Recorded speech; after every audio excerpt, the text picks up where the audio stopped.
Солонгос улсад 3000 гаруй салбартай Mega Coffee Монголд 2-3 дахь салбараа зэрэг нээхээр ажиллаж байгаа юм байна. Mega Coffee 80 гаруй уух зүйлсийн сонголттой бөгөөд Монголын хамгийн олон төрлийн бүтээгдэхүүнээр үйлчилдэг кофе шоп юм. Мөн Mega Coffee жижиг хэмжээ гэж огт байхгүй, бүх зүйлс нь мега савлгаатай байдгаараа онцлог. Facebook, Instagram хаягийн бичлэгний тайлбар хэсэгт оруулчихъя. Илүү дэлгэрэнгүй мэдээлэл авахыг хүсвэл тэндээс ороод хараарай. Mega Coffee.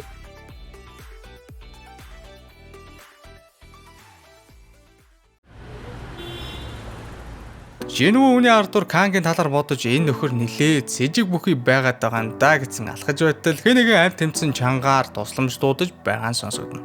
Манай гурвч үүнийг сонсоод хар хурдаараа дуу гарсан газарт очивол Кимэс бусд нь бүгд амьсгал хураасан байдаг. Жинүү хурдхан жүүхий тандаж Кимийг чадах чинээгээрээ эмчлээрээ өхүүлж болохгүй шүү гэж хэлдэгч хитрхи хүнд олон удаагийн шарх авсан. Хөөрхи эрэхтэй Амандаа намайг уучлаарай гэж бутансаар нүд амт. Манай гурвын дундаас хамгийн хүчтэй жүүхий учраас Канг холоос тэднийг хэсэг ажиглаж байгаа жүүхэрээ шууд дайр. Жинүү харин яг ийм явдал болно гэж урьдчилан таамаглаж байсан болохоор довтлохойг нь амжилттай нисаад. Сонг шуудал чи чин анчтын холбооны хүн бүжтэй яахаараа ёс зүгөө авирлаж гэмгүй хүмүүсийн амьд хүрдэг билээ гэхэд би ер нь анчтын холбооныхонд яг ямар түүх зохиож өгөхөө бодоод олчихлоо. Хоригдлууд надтай цуг явсан бүх анчтыг хороосон. Харин би тэднийг үүнийг төлөө шийдгсэн болж харагдах бол. Би зүгээр л хүн алах дуртай үүнээсээ таашаал авдаг гэхүүдээ гэж өөрийн гаж, нууц, талаан, Канг манай гуравт ил болгоно. Жинүү зүгээр л үгдөөгүй тэрнийг цааш харуулахаар гараа зангижчихсан зогсож байтал Сонг араас нь чи энэ удаад байж. Би үзнэ гэж сэлмэн аваад тэрний урд гараа зогсон. Жүүхий энэ үеэр өөрийн хүчнээс тодорхой хэмжээгээр авч Сонгийг хүчирхэгжүүлнэ. Өвгөн шидтэн нэг гаргүй босноосоо хойш сэлмээр тулдаг болсон болохоор тэр Кангийн өдөөс байдаг хүчээрээ довтлохож эхэлдэгч бүхэл бүтэн нэг зэрэглэлээр илүү Канг Сонгийн довтлохоноос ядах юмгүй болтож байгаа харагддаг. Жинүү тэдийн тулааныг холоос ажиглан Сонг тэрнтэй хүчтэнцүү харагдаж байгаа ч ялахын тулд тэр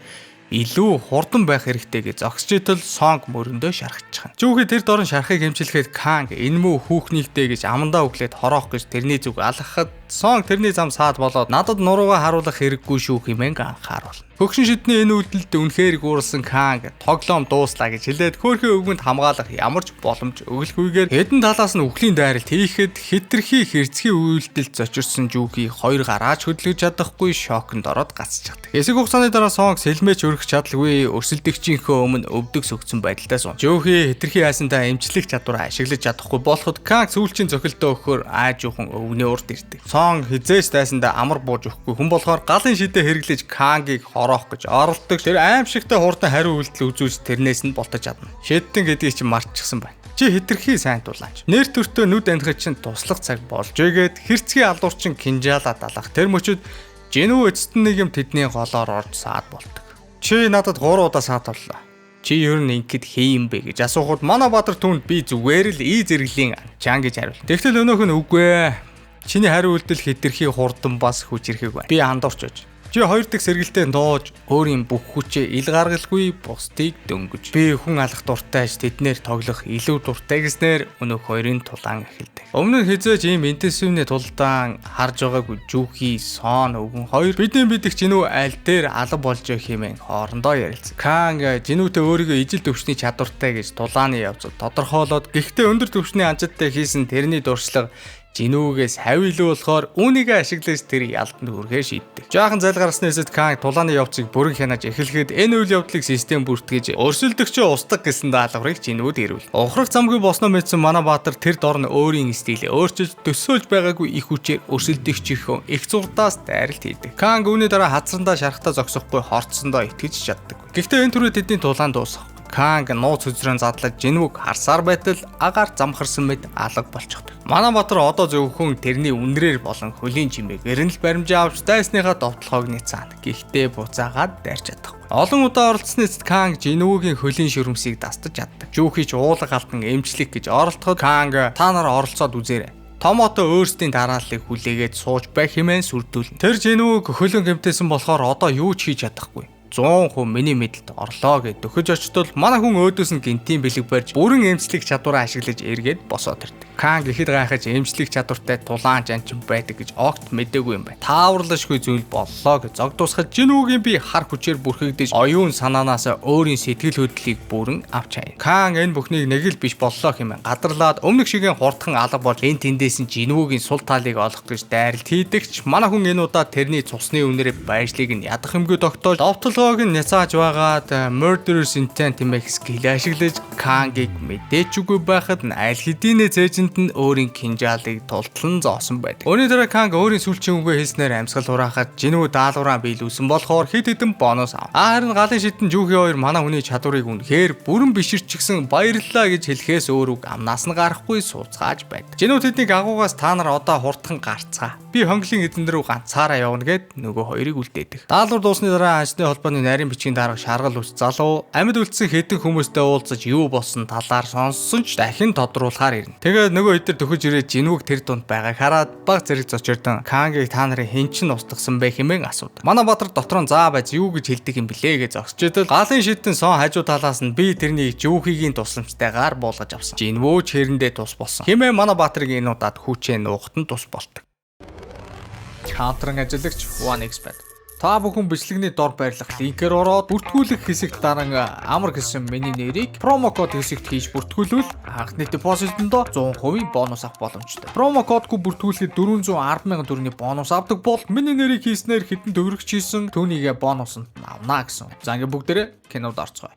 Энэ явдлаас хойш 2-3 өдөр өнгөрөхөд Жинвүү хоёр өөрсдийн төлөвлөсөн ажлаа эхлүүлэхэд бэлэн болсон байна. Тэд өөрсдийн ажилд авсан хүмүүсээ гадаа хүлээж байхад тушаагаад та нар биднийг агуу хаах бүр тус бүр 3 саяыг авахлаа. Гэхдээ нууцыг маш сайн чандлан хадгалах хэрэгтэй. Эсбүгөөс авсан мөнгөө 10 дахин нуглаж буцааж өгөх болно шүү гэж гэрээнийхээ хамгийн чухал заалтыг манай хоёр нөгөө хэдээ сануулад агуу хаах ажлаа эхлүүлцгээдэг. Манай хоёрыг агууруу орсны ард үлдсэн хідэн анчид хоорондоо ярилцсан C ранкийн хонглыг хоёулах на хаана гэдэг бол тийм ч амар ажил биш. Там руугаа алхаж орж байгаатай л адилхан. Амьд гарахын тулд дор хаяж 12 цаг хэрэгтэй гэд ховж болгочихсон байж өтөл манай хоёр Баатар өнөөх агууга 2хан цагийн дотор амжилттай хаагаад гараад ирдэг. Өнөөдөл нь ч бүр шок. Иймэрхүү маягаар манай хоёр өдөрт 3 C зэрэглэлийн агуу хаахаар төлөвлөн. Тэд тултлан ажиллаж Жинвүү хажуугаар нь өөрийн скилүүдийг чадах чинээгээрээ нэмэж эхэлдэг. Хорд хүчний үзүүлэлтүүдээ нэмхий хажуугаар оюун ухааны чадамжаа манай Баатар нэмхийг эрмэлздэг болсон байна. Яг нөгөө чадварууд нь левел ихад эрхий хэрээр ашиглаж байгаа маанаа хүрхээ болоод ирж байгаа юм л та. Тэгээ баг хүчээр шахуу маана пүүлээ нэмж байгаа ч гэж ойлгож байна. Оюун ухааны чадвар нэмэгдэхээр маана нэмэгдэнэ гэсэн үг байхгүй юу? Ингээд нэг өдөр Жинвүү агуунуудаа хаачгаа сууж байтал системээс түүнд мэрэгжлээ солих гэдэг нэртэй даалгаврыг гүйцэтгэхэд шаардлагадах төвшний левелд амжилттай хүрлээ гэсэн мессежийг түнд ирүүл. Манай хүнч мэрэгжлээ солих гэдэг нь одоо ямар учиртай юм бол доо гэж нилээд нухацтай хэд хоног ганцаараа бод. Хэрвээ энэ бүхэн миний чадахгүй зүйл байж таарад одоо хүртэл гаргасан хичээл зүтгэл маань талаар болчихгүй байгаа гэж хэсэг эргэлцснээ. За угаасаа л хөгжих гэж энэ бүхнийг эхлүүлсэ болохоор тэгээд чи энэ л миний урд байгаа ганц сонголт юм чинь. Үүнээс өөр аргагүй гэж дотроо хэлээд yes гэсэн сонголтыг дарчихдаг. Мэргэжлээ солих даалгаврын хаалга нэгдэж эхлэхэд Жинвүү өөртөө хандаж нэрээ өдөр болго хийх ёстой даалгавар мартчихсан байна. Эндээс гарч ирээл гүйцээж хийдэ гэж хэлж байгаа нь харагдана. За ингээ манай хүн өнөөх нээгцэн хаалгаар орно. Агуурын ормогц түүн системээс мэдээллүүд ирж өөрийгөө эмчлэх болон ямар нэгэн хор ашиглах боломжгүй талаар сануулсан мессежүүд байдаг. Энэ явдлаас төдөлгүй коридорын үзүүрт хэнэгэн алхах жимээ гарна. Манай хүн шууд л тулаандаа бэлдэж сэлмээ сугалахад тэрний урдаас хуйгт мангас гарч ирдэг. Үрээд байх цаггүй учраас Жинвүү тэрнийг хурдхан цааш харуулах гэж оролдогч манай хүний зэвсэг огтхонч нөлөөлөхгүй байгаа нь мэдрэгдэнэ. Дахин нэг удаа оролдож үзэхээр тэр шийддэг тэр дайралтанд дахиад л ямар ч үр дүнгүй байна. Өмнө нь иймэрхүү дайсантай тулдаж байсан дурсан дээрээ үндэслэж манай Баатар бүх хүчээ хоёр гарандаа хоримтлуулдаг. Тэгээд өнөөх хуйгт мангасыг голоор нь хувааж чаддагч нилээд их хүч зарж байж тэрний ард гарснаас хаял болох. Болж өнгөрсөн явдлыг эхнээс нь дахин нэг эргцүүлж яахан амьсгаа авахгүй зогсож байтал саяны мангас шиг 2-3 нөхдүүд хаалгаар орж ирдэг. Тэдний ял харгыг аль хэдийнэ олж мэдсэн болохоор Жинвүү багахан хугацаа зарж өнөөх хэдийг устгав. Тэгээ дахиад ламс хийж усуух гэтэл хэнийгээ хажуу талд нь нууцаар гитэж байгаа юм шиг санагдсанаар хурдхан тэр зүг дөрвөл алан болдог цэрэг байдаг. Араас нь залгуулаад дахиад нэг цэрэг галын шидээр довтлоо. Жинвүү дотроо энэ агуун даалгавар улам хүнд болчихсон байна. Нэг нь зэвсэг ашиглаж, нэг нь хамгаалалт ашиглаж, харин үлдсэн нэг нь шидээр тулалдаж байна. Би хурд хүчиндээ л анхаарч байснаас шидийн чадварт ач холбогдол өгч байгаа. Хамгаалтыг их хүчээр эвдэн. Алга болдог цэргийг өндөр анхаа анхаарал төвлөрлөөр илрүүл. Харин шидтэнг оюун ухааны хүчээр буулгаж ав. Хүн болгонд зориулж өөр чадвар хэрэг болоод байна. Яаж ийж байгаад л ард нь гарандаа гэд нөгөө хэдтэйгэн үзэлцэж байтал Жинүүгийн ядралтын хэмжээ аль хэдийнэ 65% хүрчихсэн байдаг. Их хугацаа зарвал их хүч зарна гэдгийг ойлгож өгсөн манай Баатар нөгөө хэдийн учрыг нүд ирэмхийн зурд олж дараачийн хаалгыг нэ. Тэгтэл хаалга онгойлгосон дайруудал аимшигтэй их хүч мэдрэгдэж яг л өнөөх давхар агууд мэдэрч байсан мэдрэмжийн дахин сэргийх шиг л болд. Ингээд дайсантайгаа нүүр тулахад тэрний өрсөлдөгчийн Игрис хэмээх нэр нь улаан байх бөгөөд урд өмнө нь учирч байсан дайснуудаас нь хамгийн хүчтэй нь болж таар. Игрис маш хурдтайгаар Жинүүрөө дайрдаг. Манай хүн ч амжиж болтож чаддагч тэрний энгийн нэг завчил эргэн тойрныхоо бүх зүйлсийг яг л модны мөчөр шиг дастаж байгаа нь Жинүүгээс хэд дахин хүчтэйг нь илтгэж байдаг. Хоёр дахь товтлогоороо Игрис Жинүүг оноо. Энэ удаад манай залууд зүгтах ямар ч боломж гардаг. Уцаг хүүхэлдэй шиг ийш тийш шидэгдэж явахдаа Жинүү аимшигтэй их хүч мэдрэгдээд байсан. Ийм учиртай байсан байна хэмээн дотроо боддог. Хэдийгээр хэд дахин дутуу хүчтэйч манай залуу хэрэндээ мөч өгөөлгүй өөрийн дээд туртаар довтолдогч гутхан Игрисийн хуйгийг нэвтэлж чаддаггүй. Өөрийнхөө төлөө дээр дахин нэг хүчтэй зохилт авдаг. Жинүү дотроо бид хуртаар тэнцүү юм байна. Харин хүчээр бол би хэд дахин дутуу юм байна. Миний кинжал хуйгийг нэвтэлж чадахгүй. Дахиад нүцгэн гараараа үзэх хэрэг гархандэ гэж хэлээд зэвсгийн далд хийдэг. Тэгсэн Игрис ч гэсэн сэлмээ газар тайж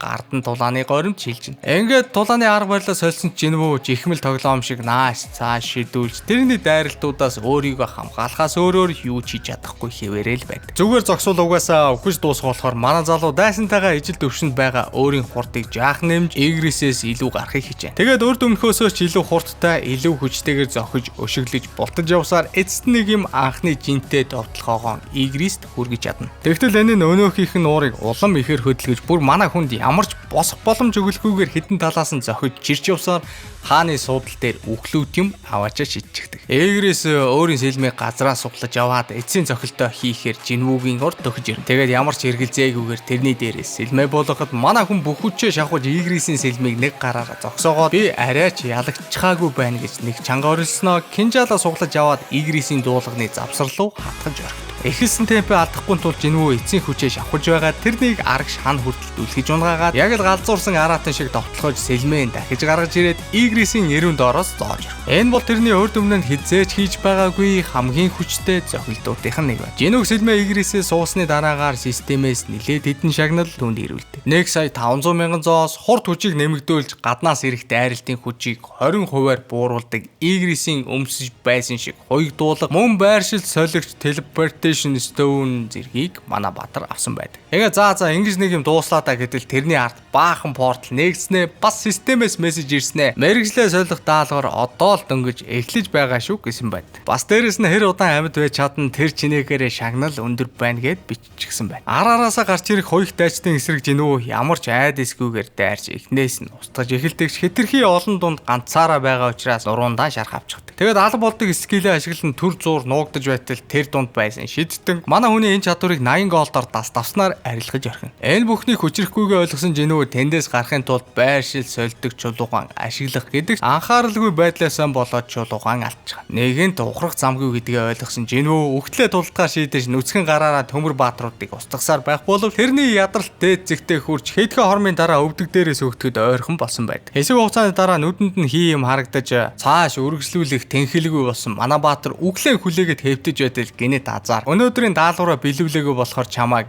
шийтгэж байна гэсэн мессеж гараад ирд. Энгснэр Жинүүд хоёр дахь боломж гарч ирэн тэнд байдаг хилэнцэд хорхоонуудыг цөмөрөнгө нь устгаж дуусгаснаар левел ахиж өөрийн биеийг бүрэн эмчилж чаддаг. Бас дээрэс нь олсон мөнгөөрөө хуйг дуулахыг төвөггүй нэвлэж чаддаг. Улаан кинжал маркетплейсээс худалдаж авна. Игрисийг ясныхаа төлөө манай хүн бас нэг улаан чулуу бэлгэнд авсан чулууг ашигласны дараагаар өөрийн эд юмсыг санаагаараа хөдөлгөж өдөрдөх боломжтой болсон байдаг. Шийтгэлийн хугацаа дуус Жинүү нөгөө цайстан эргээд ирдэг. Өмнөхөөсөө арай хэлбэрээр төмөр цэргүүдийг устгаж чадаад байгаас тэднийг хороосныхоо төлөө ямар ч шагнал авахгүй байгаагаа Жинүү анзаар. Тэгээд тэднийг өдөртөд байгаа хэн нэгэн хин дунд байна гэж ойлгоод нуугдж байгаа шиднүүдийг олж нэг нэгээр нь хороож эхэлдэг. Өөрсдөө аюулд орсныг мэдсэн шиднүүд бүгд нийлж хагаад үгсэн зэргүүдийн зогцоор нэг бүхэл аврагтан мангас жинүүгийн урдаас бүтээн. Манай хүн ч арга аль дээр олсон болохоор эцсийн нэг шиднийг хороож чадсанаар энэ удаагийн даалгавар дуусна. 4 цаг 29 минутын турш даалгавар гүйцэтгэснийхөө төлөө жинүү некромансер хэмээх мэрэгжилтэй болж сүнсний айрам дуудах чадвартай бол. Бууж ирснийхээ дараа манай хүн үгсэн зэргүүдийн сүнсийг харж тэднийг сэрэг гэсэн нэг үгээр дахин амьдруулж чаддаг. Өөрийн чадвараа зах цухаас нь ойлгосон жинвүү цэргүүддээ жанжин олохын тулд игрестээр дөхөж очино. 3 удаа янз бүрээр оролцсны эцэст манай баатар өөрөөсөө ч илүү хүчтэй цэргийн даргатай болдог. За ингээд энэ түрээд Solo Leveling хэмээх аниме 1-р сизон дуусж байгаа. Нилээд хэд хоногийн турш намайг хүлээж надтай хамт энэ киног үзсэн та бүхэндээ баярлалаа. Тэгээд 2-р сизон гарахаар удахгүй та бүхэндээ ярьж болно. Дараа уулзлаа. Түр баяртай.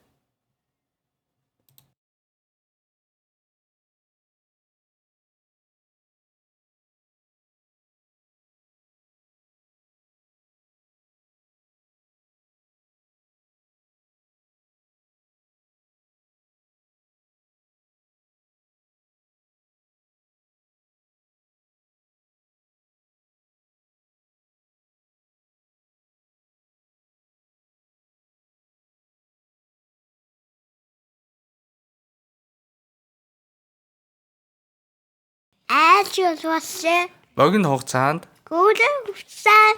хурдан Хүүтэй. төвшин ахих шаардлагатай байгаа. Андан хэлсэн. Манай баатар Ана бэлбэ. Жинхотой цуг Ана чижидүү.